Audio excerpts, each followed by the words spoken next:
Copyright claim, copyright strike এই দুটো শব্দ খুব ইম্পর্টেন্ট প্রত্যেকটা ইউটিউবারদের জন্য। আসলে এই দুটো শব্দের সাথে যারা ইউটিউব করে তারা সবাই কোনো না কোনোভাবে জড়িত আছেন, কিন্তু এই কপিরাইট ক্লেম, কপিরাইট স্ট্রাইক অনেক ইউটিউবারদের স্বপ্নটা পূরণে ব্যর্থ করে দেয়। দেখা যায় অনেকে আমরা না জেনে আমরা যে ইউটিউবের কিছু গাইডলাইন্স রুলস আছে সেগুলো আমরা যারা না জেনে করি, সেক্ষেত্রে এই ধরনের চ্যানেল, এমনকি চ্যানেল আজীবন নিঃশুল্ক যাওয়ার সম্ভাবনাও থাকে। এবং কপিরাইট স্ট্রাইক যদি পরপর 3 বার চলে আসে 90 দিনের ভিতরে, তাহলে অবশ্যই সেই চ্যানেলটি সাসপেন্ড করা হয়। দেখেন, এত কষ্ট করে আমরা চ্যানেলগুলো পিছনে ছড়ম দিই, সেই চ্যানেল যদি লাস্টে এসে বা কোনো একটা সময় যদি চ্যানেলটা সাসপেন্ড হয়ে যায়, তাহলে এটা আসলে আর দুঃখের কোনো শেষ নাই এবং এটা আসলে অনেক একটা কষ্টের ব্যাপার। তাই আমাদের সবারই জানা উচিত কপিরাইট নিয়মকানুন সম্পর্কে এবং ইউটিউবের যে কমিউনিটি গাইডের যে নিয়মকানুন আছে সেই সম্পর্কে আমাদের প্রত্যেকেরই একটা ধারণা থাকা উচিত, কমপক্ষে একটা বেসিক ধারণা থাকা উচিত। তাহলে এই ধরনের বিপদ থেকে আমরা সবাই রক্ষা পেতে পারি। তাই আমার এই ভিডিওটা একমাত্র তাদের জন্যই যারা কপিরাইট যে রুলসগুলো আছে তারা জানেন না, তাদের জন্যই আমার এই ভিডিওটা করা। আর মূলত আমার এই ভিডিওটা করার উদ্দেশ্য হচ্ছে, ভিউয়ার্স, আমি নিজে একটা কপিরাইট স্ট্রাইক খেয়েছি এই মাত্র কয়েকদিন হলো, যার কারণে আমার এই ভিডিওটা করা, যেন আর কেউ যেন এই কপিরাইট স্ট্রাইক খেয়ে কষ্টটা না পান। দেখা যায় যে ভিডিওতে যতগুলো ভিউ থাকে, ভিডিওর যতগুলো কমেন্ট থাকে, ভিডিওর যে ওয়াচ টাইমগুলো থাকে, সব কিছুই রিমুভ করে নেওয়া হয়। তো কপিরাইট স্ট্রাইক হলে ভিডিওগুলো রিমুভ করে দেয়। তো চলুন আমি আমার এই ভিডিওতে দেখাবো কীভাবে কপিরাইট কীভাবে ইউটিউবের নতুন যে রুলস 2020-এর, আসলে ইউটিউব প্রতি বছরেই কিছু কিছু রুলস এগুলো আপডেট করে থাকে। যেমন 2019 বা এর আগে যারা যে নিয়মকানুন ছিল সেগুলোর ভিতরে অনেক আছে যে ইউটিউব 2020-এর যে নিয়মকানুনগুলো তার ভিতরে পড়ে না, তারা কিন্তু সেই ভিডিওগুলোর কোনো সমস্যা হবে না। কারণ নতুন যখন একটা নিয়ম যখন তৈরি করে তারপর থেকে যদি কেউ করে সেক্ষেত্রে তার ব্যবস্থা নেওয়া হয়, ইউটিউব সেই ব্যবস্থা নিয়ে থাকে। তো আমি আসলে আগের কিছু ভিডিও অনেক দেখেছি, সেই সম্পর্কে একটা ধারণা নিয়ে আমি একটা ভিডিও তৈরি করেছিলাম, সেই ভিডিও আপনাদের আমি বাস্তব দেখাবো। তো ভিউয়ার্স, চলুন আমরা দেখে আসি সেই কিভাবে আমাদের এই 2020-এর যে রুলসগুলো এবং আমি কিভাবে এটা স্ট্রাইক খেয়েছি সেটা আপনাদের বাস্তবে দেখিয়ে দিব। তো চলুন ছোট্ট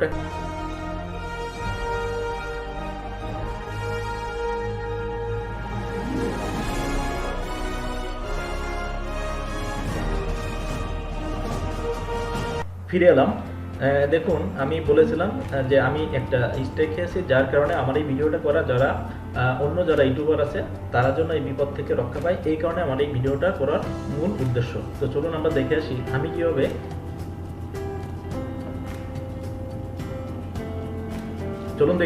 কিভাবে একটা কপিরাইট স্ট্রাইক খেয়েছি। চলুন দেখা যাক ভিউয়ার্স, এইটা আমার চ্যানেল, আপনারা দেখতে পাচ্ছেন ভিউয়ার্স, এটা আমার চ্যানেল। এখানে আপনারা দেখতে পাচ্ছেন এই যে এখানে বাম সাইডে আমার লোগো এবং এখানে নিচে আমার যে ইউটিউব চ্যানেল, এটা দেখতে পাচ্ছেন আমার ভিডিওগুলো। এখানে দেখুন ভিউয়ার্স, এখানে তো নিচে আমার ভিডিও সবগুলো দেখতে পাচ্ছেন। এর ভিতরে একটা ভিডিও দেখেন, এখানে দেখা যাচ্ছে যে এখানে কিছু নেই, কিন্তু এখানে 14 মিনিট 43 মানে 14 মিনিট 43 সেকেন্ডের একটা ভিডিও ছিল আমার, এটা এখন নেই। দেখতে পাচ্ছেন এখানে লেখা আছে রিমুভ। কপিরাইট ক্লেম 9 জুন 2020 এটা আমার পাবলিশ ছিল। এটা আমার এরা এখান থেকে দেখেন, ইউটিউব কর্তৃপক্ষ এখান থেকে ডিলিট করে দিয়েছে। এবং এখানে দেখুন, এখানে সি ডিটেলস আপনারা দেখতে পাচ্ছেন ভিউয়ার্স, এখানে সি ডিটেলস এখানে দেওয়া আছে কপিরাইট ক্লেম টেক ডাউন। আমার ভিডিওটা এখান থেকে উঠিয়ে নেওয়া হচ্ছে, সেটা এখন দেখাচ্ছে take down. YouTube complain with a legal copyright take down complaint about this video. এখন এখানে দেখাচ্ছে যে আমার যে কোনো একটা ক্লেমের কারণে ভিডিওটা যে কেউ একটা ক্লেম করছে, যার কারণে ইউটিউব কর্তৃপক্ষ আমার ভিডিওটা এখান থেকে রিমুভ করে রেখেছে। এখানে দেখেন সি ডিটেলস, এখানে আমরা যদি সি ডিটেলসে যাই, এখানে দেখা যাচ্ছে যে তারা আমার কিছু শর্ত এখানে দিয়ে দিছে। আমি কিভাবে ম্যানুয়ালি ডিলেটেড, এখানে দিচ্ছে ম্যানুয়ালি ডিলেটেড, এখানে ভিডিও ওয়াজ থেকে নেওয়া হয়েছে। এবং এই যে দেখেন ডান সাইডে সিলেক্ট অ্যাকশন, কেন এবং কে এই ভিডিওটা ডিলিট করছে, কে কমপ্লেন করছে সেটা এখান থেকে দেখা যাবে। এখানে যদি আমরা ক্লিক করি, দেখুন ভিউয়ার্স, এখানে দুইটা অপশন আসে, একটা হলো এখানে কন্ট্যাক্ট ক্লেম, মানে কে এখানে আমাদের এটা ক্লেম করেছে। দেখুন এখানে যে করেছে, এখানে আমার এই ভিডিওটা ছিল আমার হ্যাকিং কন্টেন্টের ভিতরে পড়ে গেছে, কারণ আমি যে ভিডিওটা দেখেছিলাম এটা কিভাবে কামতাসিয়ার একটা স্টুডিও ছিল আমার, কামতাসিয়া ভিডিওটা কিভাবে উইদাউট ওয়াটারমার্ক অর্থাৎ এর কি পাসওয়ার্ড আমি কিভাবে হ্যাক করে ইউজ করা যায় আজীবন, সেই ভিডিওটা ছিল। সেখান থেকে দেখুন এই কারণে কামতাসিয়া মিস কোম্পানি, এখানে কোনো ব্যক্তি না, এখানে দেখতে পাচ্ছেন ভিউয়ার্স আপনারা টেক স্মিথ, এই টেক স্মিথ হচ্ছে কামতাসিয়ার মূল কোম্পানি। তারা আমার এখান থেকে এই ভিডিওটা ডিলিট করে দিয়েছে। এখন আমাকে বলতেছে তাদের সাথে যোগাযোগ করে আমি যদি তাদের রিকোয়েস্ট করতে পারি যে আমি এরকমের আর কাজ কখনো করব না, সেক্ষেত্রে তারা এই ক্লেমটা উঠাই নিলে আমার এটা আবার সাথে সাথে আমার ভিডিওটা ফিরে আসবে আর কপিরাইট যে স্ট্রাইকটা এটা উঠে যাবে। তো এখানে যেহেতু একটা বিশাল একটা কোম্পানি, এটা এখন আমি চাচ্ছি না যে এটা যেহেতু এই রুলসের ভিতর পড়ছে, আমার বোধহয় তেমন কোনো লাভ হবে না, তাই আমি এটা চাচ্ছি না। অটোমেটিক 90 দিন পার হয়ে যাওয়ার পরে এখানে আপনারা দেখতে পাচ্ছেন এক্সপায়ার 9 নভেম্বর, এখানে 9 নভেম্বর পরে এই স্ট্রাইকটা এখান থেকে অলরেডি উঠে যাবে। তো আমার এটা ওদের রিকোয়েস্ট করে কোনো কাজ হবে না। যদি কোনো ব্যক্তি হইতো তাহলে এখান থেকে আমি তাকে ডাইরেক্টলি হয়তো, যদি বিষয়টা কোনো ভিডিও অথবা কোনো পিকচার এরকম জাতীয় কোনো জিনিস হইলে যদি সেটা কপিরাইট হতো, তাহলে সেখান থেকে তাকে রিকোয়েস্ট করলে যে আমি যেটা করছি সেটা আমি ভিডিওটা রিমুভ করে দেবো, অথবা আপনি আমার এইটার জন্য মাফ করে দেন, পরবর্তীতে আমি কিছু করবো না, তাহলে তারা বিবেচনা করে করতে পারতো। কিন্তু আমার যেহেতু একটা কোম্পানি ডাইরেক্টলি ক্লেম করেছে ইউটিউবকে, এই জন্য ইউটিউব আমাকে কোনো নোটিশ না দিয়ে তারা ভিডিওটা টেক ডাউন করে দিয়েছে। 90 দিন পরে এটা অটোমেটিক স্ট্রাইকটা উঠে যাবে। তো এই 90 দিনের ভিতরে যদি আমার আরও স্ট্রাইক চলে আসে, তাহলে কিন্তু আমার আরও যদি 2টা আসে তাহলে 7 দিনের জন্য চ্যানেলটা সাসপেন্ড হয়ে যাবে, আর যদি 3টা চলে আসে তাহলে চ্যানেলটাই একেবারে আজীবনের জন্য ডিলিট হয়ে যাবে। তাই আমি এখান থেকে আর কোনো কিছু করছি না, আপনাদের এইটা দেখানোর জন্য যে আমি কীভাবে স্ট্রাইক খেয়েছি এবং কোন কারণে সেটা আপনাকে এখানে দেখলাম। এখন দেখুন ভিউয়ার্স, আপনাদের এখন যে জিনিসটা দেখাবো, এখন যে বিষয়ে কথা বলবো, যে 2020-এর যে নিয়মকানুন, সেই নিয়মকানুন সম্পর্কে আপনাদের আমি কিছু এখানে একটা বেসিক ধারণা দিব, যেটা জানা থাকলে আপনাদের ভবিষ্যতে কোনো ক্ষতির সম্ভাবনা হবে না। তাই আপনারা মনোযোগ সহকারে বিষয়টি দেখবেন। মনোযোগ সহকারে বিষয়টি দেখলে আপনাদের অবশ্যই সবারই একটা কাজে আসবে, কারণ আমরা 2020-এর যে কি আইনকানুন হয়েছে এটা পূর্ণাঙ্গ ব্যাপার এখানে আমি তুলে ধরার চেষ্টা করেছি। আপনারা দেখতে পাচ্ছেন যে প্রথম বিষয়টা হচ্ছে harmful and dangerous content. Harmful and dangerous content এটা হচ্ছে ক্ষতিকর এবং কোনো জানেন যে ডেঞ্জারাস, বিপজ্জনক কোনো কিছু তুলে ধরা, যেমন খুন, মারামারি, অস্ত্র নিয়ে কাটাকাটি, রক্তপাত বা রক্তের বিভৎস কোনো ছবি, অথবা কোনো লাশের বিভৎস ছবি, বোম ফাটা, কাউকে হুমকি দেওয়া, কাউকে থ্রেট দেওয়া, এই সমস্ত বিষয় আসে হইলে সেটা হার্মফুল অ্যান্ড ডেঞ্জারাস কন্টেন্টের ভিতরে পড়ে এবং এগুলা কোনোভাবেই আপলোড দেওয়া যাবে না। এটা 1 নাম্বার। 2 নম্বর হচ্ছে কপিরাইট কন্টেন্ট। কপিরাইট কন্টেন্টটা কি? কপিরাইট কন্টেন্ট হচ্ছে যেমন অন্যের কোনো ইমেজ, ভিডিও, হুবহু কোনো লেখা, অন্যের মিউজিক, অন্যের যে কোনো জিনিস, অর্থাৎ নিজের না অপরের জিনিস আপনি কপি করে আপনার ভিডিওতে বা আপনার গানে যে কোনোভাবে চালানোকে এটা অবৈধ, এবং এটা করাই হচ্ছে এটা কপিরাইট কন্টেন্টের ভিতরে পড়ে আসে। এবং এটা করলে আপনার যে জিনিসটা যার ওনার, মানে যে মালিক, সে আপনার বিরুদ্ধে কমপ্লেন করবে, ক্লেম করলে আপনাকে ইউটিউব আপনাকে নোটিফাই করবে। তো এটা করা যাবে না। এরপরে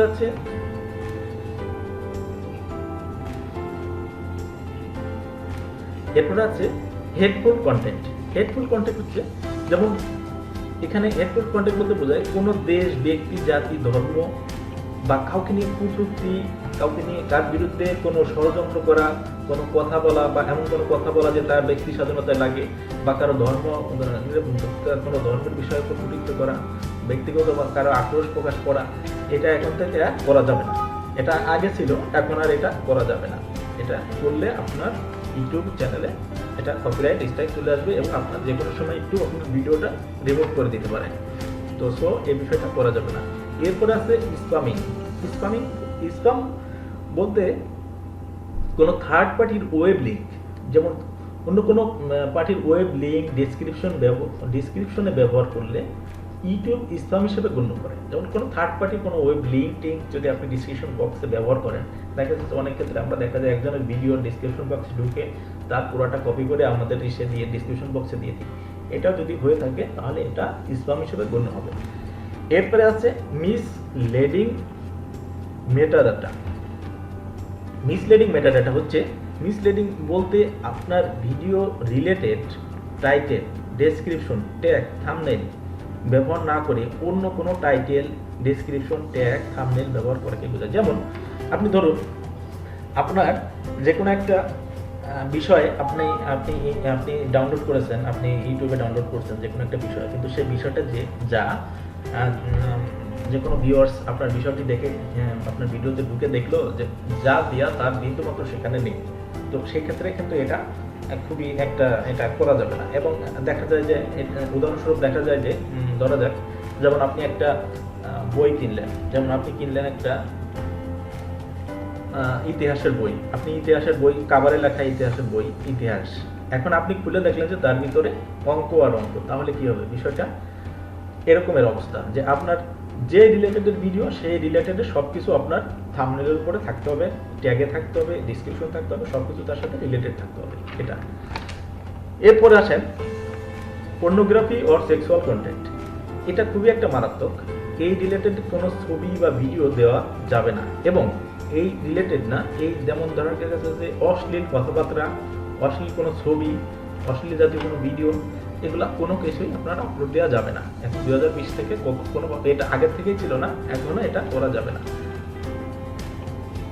ভায়োলেন্ট কন্টেন্ট হচ্ছে ইউটিউব থেকে কিভাবে কোনো কিছু ভিডিও ডাউনলোড করা, অথবা যে কোনো কিছু থেকে আপনার কোনো কিছু ডাউনলোড কিভাবে দিতে হয়, এটার কোনো লিঙ্ক বা এটা কিভাবে দিতে হয়, এই ধরনের কোনো ভিডিও আপলোড দেওয়া যাবে না। এই ধরনের কোনো কিছু করা হলে সেই ভিডিওগুলো কপিরাইট স্ট্রাইক চলে আসবে এবং যে কোনো সময় ইউটিউব আপনার ভিডিওগুলো রিমুভ করে দিতে পারে। এটাও করা যাবে না। এরপরে আছে যেটা সবচেয়ে ইম্পর্টেন্ট যে বিষয়টা, সেটা এই বিষয়টি যেমন আমি ধরা খেয়েছি যে বিষয়টা, এখানে আমার যে এই লাস্টের যে এই অপশনটার ভিতরে আমি করেছি, যার কারণে আমার ভিডিওটা রিমুভ হয়েছে, স্ট্রাইক পেয়েছি। এটা হচ্ছে হ্যাকিং কন্টেন্ট। এই হ্যাকিং কন্টেন্ট খুবই একটা ইম্পর্টেন্ট বিষয়। আমরা অনেকেই দেখে থাকি ইউটিউবে সার্চ দিলে বিভিন্ন ধরনের হ্যাকিং চলে আসে। যেমন ওয়াইফাই আছে, ওয়াইফাই পাসওয়ার্ড কীভাবে হ্যাকিং করা যায়, কারো অ্যাকাউন্ট কীভাবে হ্যাকিং করা যায়, ফেসবুকের অ্যাকাউন্ট কীভাবে হ্যাকিং করা যায়, বিভিন্ন সফটওয়্যার আছে সেগুলো কীভাবে হ্যাকিং করা যায়। আসলে এই রিলেটেড কোনো কিছুই এখন আর করা যাবে না। এগুলো আগে ছিল, আগে ছিল এ ধরনের অনেক ভিডিও আছে, কিন্তু তখন এই আইনটা ছিল না, এই জন্য তাদের ভিডিওগুলো এখন আপাতত রিলেট হচ্ছে না, কোনো কিছু হবে না। কিন্তু এই 2020-এর ভিতরে যদি কেউ এই ধরনের কোনো ভিডিও আপলোড করে থাকে, তাদের অবশ্যই আমার মতো এরকম কপিরাইট স্ট্রাইক চলে আসবে। যেমন ধরুন কিভাবে সফটওয়্যার হ্যাক করে চালানো যায়, এরকম একটা ভিডিও, কিভাবে ওয়েবসাইট হ্যাক করতে হয়, কিভাবে যে কোনো অ্যাকাউন্ট হ্যাক করতে হয় ইত্যাদি, এমন আরও ভিডিও দেওয়া যাবে না। যেমন যে কোনো কিছু হ্যাক, অতএব এটা বুঝতে হবে যে আপনি ইলিগাল কোনো কিছু করতে যাচ্ছেন, যার কারণে একটা প্রতিষ্ঠান বা একটা কোম্পানি তারা ক্ষতির সম্মুখীন হচ্ছে। আপনার যে ভিডিওটা দিচ্ছেন সেটা দেখে কেউ যেমন একজন একটা ভিডিও তৈরি করলো, যে আমি যেমন ভিডিও তৈরি করেছি কামতাসে স্টুডিও কীভাবে আপনি ফ্রি ইউজ করতে পারবেন, কিন্তু এরা তো একটা কোম্পানি, এই কামতাসে স্টুডিও মালিক টেকিস নিচ্ছরা এই ভিডিওগুলাই তাদের এই সফটওয়্যারগুলো বিক্রি করে তারা। তো এই সফটওয়্যার যদি সবাই যদি এরকম হ্যাকিং করে তাদের সফটওয়্যারগুলো ইউজ করে, তাহলে তাদের সফটওয়্যার কেউ কিনবে না, তাহলে তাদের ব্যবসা ক্ষতি হবে। এই কারণে এগুলো আর করা যাবে না, যার কারণে আমি এই স্ট্রাইকটা খেয়েছি। তো দর্শক, আমার ভিডিওটার উদ্দেশ্য একমাত্র এটাই ছিল যে আমি যেহেতু স্ট্রাইক খেয়েছি, তা আমি চাই না যে আর কেউ এইভাবে যেন খাক। কারণ আমি জানি যে ইউটিউব যারা করে একটা ভিডিও তৈরি করে এবং এই চ্যানেলটা যতক্ষণ না পর্যন্ত প্রতিষ্ঠিত না হয়, মনিটাইজেশন না হয়, প্রত্যেক যে কী কষ্ট এবং পরিশ্রম করা লাগে সেটা আমি নিজেও জানি। এই কারণে আমি সবার উদ্দেশ্যে এই ভিডিওটা দেওয়া। আপনাদের ভিডিওটি যদি ভালো লাগে তাহলে সবার সাথে শেয়ার করে জানাবেন, যারা আরও কমে সেই বিষয়টি জেনে যারা উপকৃত হয়, এবং একটা কমেন্ট এবং কোনো কমেন্টে আমাকে কিছু জানাতে পারবেন, এবং একটা লাইক এবং চ্যানেলটা সাবস্ক্রাইব করে থাকুন, যেন ভবিষ্যতে এই ধরনের ভিডিও আপনারা পেয়ে যান, এবং বেল আইকনটা অবশ্যই অন করে রাখবেন যেন নোটিফিকেশনটা আপনাদের কাছে চলে যায়। তো দর্শক, এই ছিল আমার এই ভিডিওটার মূল উদ্দেশ্য। সবাই ভালো থাকবেন, সুস্থ থাকবেন, দেখা হবে পরবর্তী কোনো ভিডিও নিয়ে।